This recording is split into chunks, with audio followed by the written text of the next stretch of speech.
Guys, Gregor, are you here? Yes. Hopefully you guys hear him. I'll be viewing this video to see. So guys, what we're gonna be talking about, what I mean by climate of the early sea. Oh, so we know it, and so it's all in fault. We're trying to write the lore as how it goes and what happens with the map. But here's how it's written lore-wise, even though the map's biomes changed, and that's what actually caused it. So originally, Feria was a much cooler climate, right? It goes for almost everything. You can go back a lot farther, but we're only going to go follow the period right a couple centuries to 1,000 years before Fear actually was formed, before the Fearian tribe migrated towards the city of Richmond on Fear and the kingdom of Savia. And yeah, so Richmond was like a swamp place. So let's say like swampier, it's a lot wetter, it's almost tropical. It wasn't the desert. Now today's Richmond isn't per se a desert, but there's some sand still. And the reason it's not a desert is because of constant work to keep the sand away. But southern Richmond, you know, it's harder because it's got deserts on every side. And so, let's talk about Georgia as well. Now, there's some parts of Feria where, since everything kind of started warming up, where it did help. Georgia was once really, really cold. Most of Feria was. And if you go up into Charleston and the state of West Virginia, okay, all that stuff, it was really cold. I mean, not unlivable cold, but a lot colder than it normally is. Okay, and with everything getting drier and warmer, areas like Richmond, where it was tropical kind of thing, it got desertified. That's what we're going with for the lore. Now, this was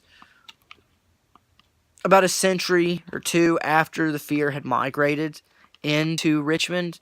Now, they per se, before that, so we could see some change, right? So, they were hitting the day and just running around the city on harvest, right? So let me just run around. I've just been going around in circles. So you see that. Now, Georgia, like I said, was too cold. Now, when everything got warmer and drier, Georgia kind of got trouble. Now, it's the warmest place.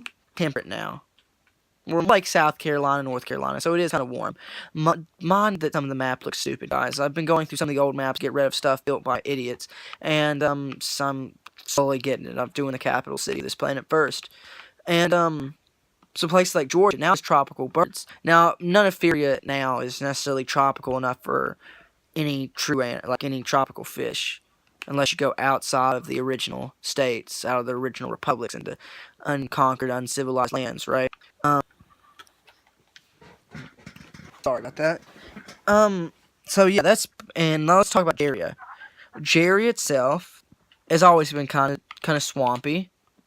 And so is the bulk of that area in Wavernia now, modern day Wavernia. As more lore gets written and stuff, say that most scholars kind of wonder if the reason the Wavernians migrated out of Viv could be linked to this climate change that happened, because you see the desertification of the Texas area, and you see that a gradual change in South Carolina and all that. You also see that in this period, places like Slovenia were at their max before this desertification and drying up and warming up. And it was more like a tropical climate, so a lot of food was produced there. And as we're going to reveal about the Slovenian Empire in our upcoming videos, that's more of a shout out what's coming up. We got a lot of stuff planned, dudes. A bunch of live streams are going to be divided into different videos, right, guys? And, yeah. So you look at that, and you see that prior to that, Slovenia was big at Feria, but for Slovenia, it united the entirety of its continent, right? And the area of Richmond, which was once part of the kingdom of Savia, but it wasn't necessarily just climate change. Now, this might have facilitated the impending civil wars that happened in the kingdom, which we'll have to get to in another video, right, guys? But, yeah. So you go back up to what I was saying with Texas, and all that was desertified. And I don't think this is more of an earlier push of that. That region had been desertified for quite some time. So you'll see that in the period of 1,000, 2,000 years before, 3,000, they already had like the rest of the planet. You know, it was pretty cool. It was nice. There had some grasslands, all that good stuff. You know, it wasn't awful.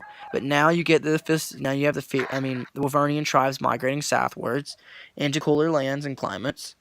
And you get them going into places like West Virginia and migrating into Acadian lands. So you do have a couple of Wavernian states pop up, right, guys? But they're not very long lived, and none of them make any true, like, there's not very many holdouts or ethnic enclaves of these peoples left anymore. So they eventually go up and invest for Shinny, and since at that point it was much cooler, it's not the most perfect land for growing. Gregor's playing the new Battlefield 5, so if that's what you hear, guys, I'm pretty sure you'll be able to hear it. So they moved up the, as in the Lavernian language, it was called Itania. Ite, right? The Florida Peninsula, you see, for our map. And, that's where most of the bulk of them settled. Jaria was still kind of swampy. The entire peninsula was swampier. Today it's mostly dried up, honestly. I mean, some islands. It's a lot cooler now than it used to be. Even when I started playing it. It was warmer. It was changed quite a bit. And, yeah, and so... No, we're going to have to talk about it. So I know that you guys have seen plenty of things, and you see places like Slovenia that are cold. And you're going to be like, I thought you said that it was a desert and slowly became desertified and all of that good stuff. Which, you're right, I did say that. Now, guys, what happened with it was a desert up until Furia's conquest of the planet. Finished taking off the different nations. We'll have to do this in a different video, but after being atomically just destroyed, right, the area kind of cooled down for quite a period of time. And it's starting to warm back up. Now, Furia is trying to get it to be more of a, not so much of a desert, right, more like grasslands. We're working it. And you can still see a lot of rubble from that, even though it happened centuries ago, all that war and whatnot. It never really is repaired, that due to all the climate change. It's just really having a hard time. So Gregor, do you have anything to add and input on the Jaria, like the climate change in regards to Jaria prior to the centuries?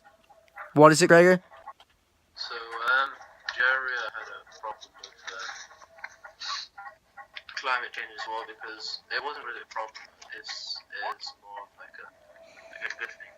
But from where we built the capital city, it was built over a swamp, and now underneath the capital city there's a swamp, and on top it's like a forest for some reason.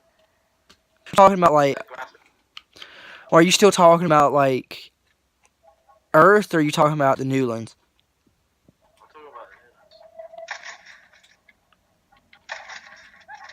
So even then, even with a short time, what, 200 years in it?